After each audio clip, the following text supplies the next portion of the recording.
Right মানে সঠিক, form মানে রূপ, অফ মানে এর, আর ভার্ব মানে ক্রিয়া। তাহলে রাইট ফর্ম অফ ভার্ব মানে কি? ভার্বের সঠিক রূপ, ভার্বের সঠিক রূপ। একটা সেন্টেন্সে চাইলেই আপনি V1 বসাইতে পারেন না, চাইলেই আবার V2 বসাইতে পারেন না, আবার চাইলেই আপনি V3 জিরান বা ইনফাইনাইট ফর্মটা বসাইতে পারেন না। এর জন্য আলাদা একটা রিস্ট্রিকশন আছে, মানে ভার্বের সঠিক রূপটা কোথায় বসাবেন সেটা আপনাকে জানতে হবে। এখন পৃথিবীতে তো হাজার হাজার ভার্ব আছে, আপনি কয়টা ভার্ব মুখস্থ করবেন? আপনি কয়টা ভার্ব মুখস্থ করবেন? এখন কথা হচ্ছে ভার্ব নাই মুখস্থ করলেন হাজার খানিক, সেটার ব্যবহারও কিন্তু আপনাকে জানতে হবে, ব্যবহারও আপনি জানতে হবে। এখন দেখেন এতগুলা ভার্ব মুখস্থ করছেন কষ্ট করে, কিন্তু ব্যবহার জানেন না, তাহলে হবে? তাইলে যদি না হয় আপনার রাইট ফর্ম অফ ভার্বও হবে না। এখন রাইট ফর্ম অফ ভার্বটা আমরা শর্টকাটে শিখবো কীভাবে দেখেন। তার আগে দেখেন রাইট ফর্ম অফ ভার্বে আমাদের 5 কোয়ালিটির ভার্বের ব্যবহারটা দিয়ে থাকে, বা 5 কোয়ালিটির ভার্বের ব্যবহারটা শিখতে হবে। কী কী? V1টা কোথায় বসাবো, বা V1 ভার্বের ব্যবহারটা কেমন, V2 কেমন, V3 কেমন, জিরান ফর্মটা কী ধরনের সেন্টেন্সে ব্যবহৃত হবে, এবং ইনফাইনাইট ভার্বটা কী ধরনের সেন্টেন্সে বসবে বা বসাবেন। এখন V1 দেখেন, V1 তাহলে আমরা কয় ধরনের ভার্বের ব্যবহার শিখবো? 5 ধরনের। কী কী? V1, V2, V3, জিরান এবং ইনফাইনাইট। এখন দেখেন একটা ভার্বের V1 ফর্মটা যদি গো হয়, এটাকে কিন্তু আমরা V2টাও জানি, আমরা ভার্বের ক্লাসে শিখছি। তাহলে গো, ওয়েন্ট, গান, গোয়িং এবং টু গো। তাহলে যে কোনো ভার্বটাকে আমরা 5টা ভার্বে রূপান্তর করতে পারি, যেমন গো, ওয়েন্ট, গান, গোয়িং এবং টু গো। গো, ওয়েন্ট, গান, গোয়িং এবং টু গো। আচ্ছা, এরকম একটা ভার্ব যদি আপনাকে দেওয়া হয় ওয়াক, এর বাকি 4টা ফর্ম, যেমন এখান থেকে V2 বের হবে, এখান থেকে V3 বের হবে, এখান থেকে জিরান বের হবে, এখান থেকে ইনফাইনাইট বের হবে। দেখেন তো ভাই সবাই পারেন কিনা? ওয়াক থেকে আমি 5টা ভার্বের ফর্ম চাই, একটা দিয়ে দিছি, এরকম আরও 4টা বের করে এরকম 5টা আমাকে মিলাই দিবেন। তাহলে ওয়াক এর বাকি ফর্মগুলো কি? কমেন্টসের মাধ্যমে আমাকে একটু জানান, ওয়াক এর বাকি ফর্মগুলো কি হবে?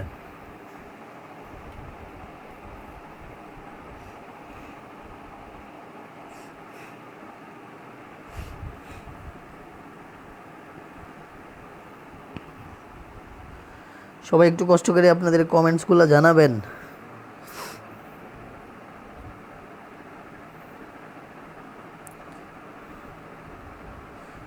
কি ব্যাপার, নেট এত স্লো?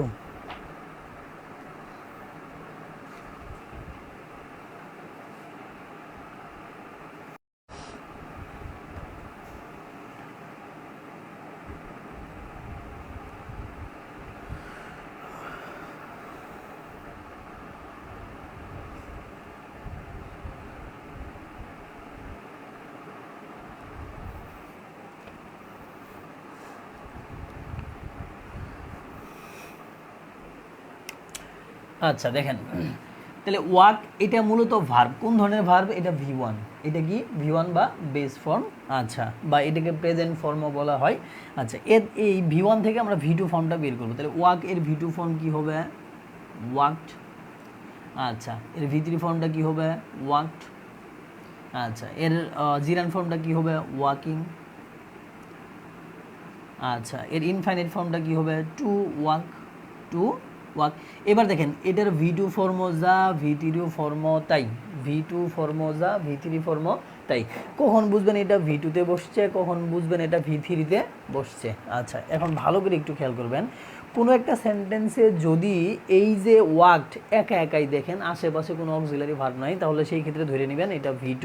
আর যদি কখনো এই ওয়াকডের সাথে have, has, had, shall have, will have অথবা এম, ইজ, আর থাকে, সেই ক্ষেত্রে এটা ধরে নেবেন এটা V3 হিসেবে বসছে, V3 হিসেবে বসছে। তাহলে এরকম যে সমস্ত ভার্বের V2 এবং V3 ফর্ম একই, কখন V2 কখন V3 সেটাও কিন্তু আমরা নির্ণয় করতে পারবো। তাহলে V2 কখন যদি একা একা বসে, V3 কখন যদি এর সাথে have, has, had, shall have, will have, am, is, are, was, were এইগুলা থাকে, সেই ক্ষেত্রে আমরা V3 বিবেচনা করব। তাহলে এটার V2ও যা, V3ও তাই। আচ্ছা, তাহলে এরকম যে কোনো ভার্বকে কিন্তু আমরা 5টা ভার্বে রূপান্তর করতে পারবো, 5টা ভার্বে রূপান্তর করতে পারবো। যদি আরেকটা ভার্ব আপনাকে দেওয়া হয় ডু, ডু এর বাকি ফর্মগুলো কী হবে দেখেন তো? ডু থেকে V2 আসবে কি? ডিড। V3 আসবে কি? ডান। আচ্ছা, V3 জিরান আসবে কি? ডুইং। তাহলে ইনফাইনাইট কি আসবে? To do. ইনফাইনাইট ফর্মটা কি আসবে? টু ডু আসবে, তাই কি না? হ্যাঁ, তার মানে যে কোনো ভার্বকে আমরা এরকম 5টা ফর্মে রূপান্তর করতে পারি, মানে 5 ধরনের ভার্বটা আমরা নির্ণয় করতে পারি।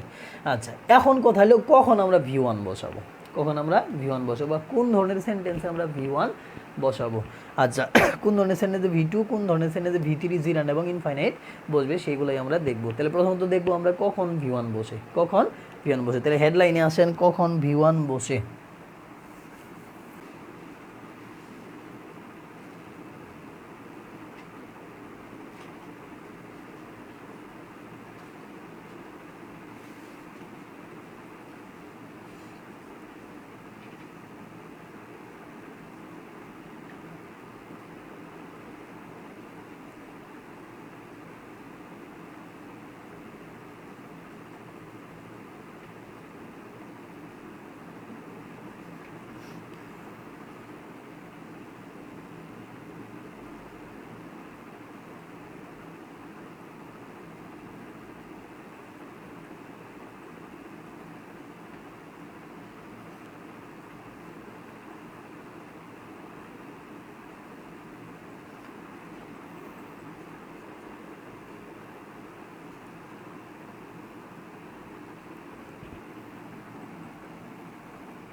আচ্ছা দেখেন, রাইট ফর্ম অফ ভার্বের প্রথম একটা ফর্মেট আমরা নিয়ে আসছি কি, কখন ভি ওয়ান বসাবো, কখন আমরা ভি ওয়ানটা বসাবো। তাহলে ভালো করে খেয়াল করবেন, ভি ওয়ান ভার্বটা আপনি কোথায় বসাবেন। দেখেন আমরা টেন্স যখন পড়ছি, টেন্সের আলোচনায় ছিল পৃথিবীতে একটা টেন্সে শুধু ভি ওয়ান বসতে পারে, সেটা হলো প্রেজেন্ট ইনডিফিনিট টেন্স, সেটা হলো প্রেজেন্ট ইনডিফিনিট টেন্স।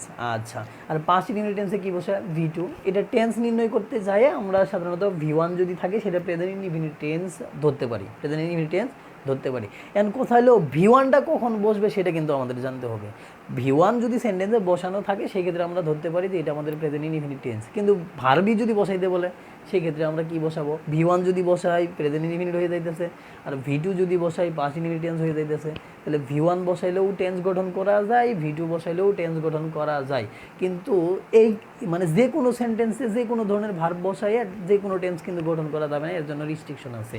রিস্ট্রিকশনগুলো কি, কখন ভি ওয়ান বসাবো আমরা, কখন ভি ওয়ান বসাবো। তার জন্য একটা টেকনিক মনে রাখবেন বা একটা সিগা বলা হয়, সিগা মনে রাখবেন, অনুয়ার ডক্স, অনুয়ার ডক্স। তাহলে কখন ভি ওয়ান বসে, অনুয়ার ডক্স, কখন ভি ওয়ান বসে, অনুয়ার ডক্স। কীভাবে এটাকে যদি বিশ্লেষণ করি, ও এর মানে হলো অফেন, ও এর মানে অফেন, এন এর মানে নর্মালি, ইউ এর মানে ইউজুয়ালি, এর মানে অলওয়েজ, রেগুলারলি, এভরিডে। এরপর দেখেন ডগসকে যদি ভাঙাই, ডেইলি, ওকেশনালি, জেনারেলি, সামটাইম। তার মানে অনু আর ডগসের মাঝে যে ওয়ার্ডগুলো আছে ভালো করে খেয়াল করবেন, এই যে অনু আর ডগস এই টেকনিকের মধ্যে যে ওয়ার্ডগুলো পাইলাম আমরা, এই ওয়ার্ডগুলোর মধ্যে থেকে কোনো একটা ওয়ার্ড যদি সেন্টেন্সের কোনো প্লেসমেন্টে থাকে ওই সেন্টেন্সের ভার্বটাই ভি ওয়ান হবে। একদম চোখ বন্ধ করে ভালো করে খেয়াল করবেন, আমি আবারও বলতেছি, এই যে অনু আর ডগসের মাঝে যে ওয়ার্ডগুলো পাইলাম, এই ওয়ার্ডগুলোর মধ্য থেকে কোনো একটা ওয়ার্ড যদি সেন্টেন্সের কোনো প্লেসমেন্টে থাকে ওই সেন্টেন্সের ভার্বটাই ভি ওয়ান হবে, ওই সেন্টেন্সের ভার্বটাই ভি ওয়ান হবে। এখন দেখেন, we often go there, we often went there, এখানে যদি গো নেন তাও সুন্দর একটা অর্থ দিবে, এখানে যদি ওয়েন্ট নেন তাও সুন্দর একটা অর্থ দিবে। এখন অর্থ দিলেই কি সেন্টেন্স ঠিক হয় না ভাই? প্রকৃত ভার্বটা আপনাকে ব্যবহার করতে হবে। এখন দেখেন এই সেন্টেন্সের জন্য আপনি কি গো নেবেন মানে ভি ওয়ানটা বসাবেন নাকি ভি2টা বসাবেন, দুইটাই কিন্তু অর্থ দিবে, কিন্তু দুইটা ব্যবহার করা যাবে না। এখন আপনি ব্যবহার করবেন কোনটা? অফেন আছে, কি আছে? অফেন। অফেন পাইছেন মানে কি? অনু আর ডগস পাইছেন। অফেন পাইছেন মানে কি? অনু আর ডগস পাইছেন। এই যে দেখেন ওতে অফেন, তাহলে অনু আর ডগস কোনো সেন্টেন্সে থাকলে সেন্টেন্সের ভার্বটা হবে ভি ওয়ান, আনসার হবে গো। আনসার হবে গো। তার মানে কি উই অফেন গো দেয়ার, আমরা প্রায়ই সেখানে যাইতাম, সেখানে যাইতাম বা সেখানে যাই, সেখানে যাই, যেহেতু V1 নিছি। এরপরে সেন্টেন্সটা দেখেন, হি ওয়ার্কস অথবা ওয়ার্কড ডেইলি। ডেইলি দেখেন, এই যে দেখেন হি এর সাথে ওয়ার্কসও যায় আবার ওয়ার্কডও যায়। যদি ওয়ার্কস নেন তাহলে প্রেজেন্ট ইনডিফিনিট টেন্স গঠন করবে, সুন্দর একটা অর্থ দিবে। ওয়ার্কড যদি নেন এটা পাস্ট ইনডিফিনিট টেন্স গঠন করে সুন্দর একটা অর্থ দিবে। কিন্তু কথা হলে দুইটা কি গ্রহণ করা যাবে না ভাই, যাবে না। কেন? এখানে ডেইলি আছে। কি আছে? ডেইলি। এই যে দেখেন daily, D dogs, D for daily. এখন ডেইলি পাইছেন মানে কি অনু আর ডগস পাইছেন আপনি। অনু আর ডগস সেন্টেন্সের কোনো প্লেসমেন্টে থাকলেই ওই সেন্টেন্সের ভার্বটা V1 হবে। তার মানে ডেইলি পাইছেন, অনু আর ডগস পাইছেন, অনু আর ডগস মানে সেন্টেন্সের ভার্বটা V1 হবে। সেন্টেন্সের ভার্বটা কি হবে? V1। এখন 3 নাম্বার একটা সেন্টেন্স দিছে, he always go to school. এই সেন্টেন্সটা ঠিক আছে কিনা দেখেন, এখান থেকে কিন্তু আমরা কারেকশনও শিখবো। 3 নাম্বার সেন্টেন্সটা ঠিক আছে কিনা, যদি ঠিক না থাকে এটার আনসার কি হবে আমাকে জানাবেন সবাই। এটার আনসার কি হবে আমাকে জানান, এটা ঠিক আছে কিনা।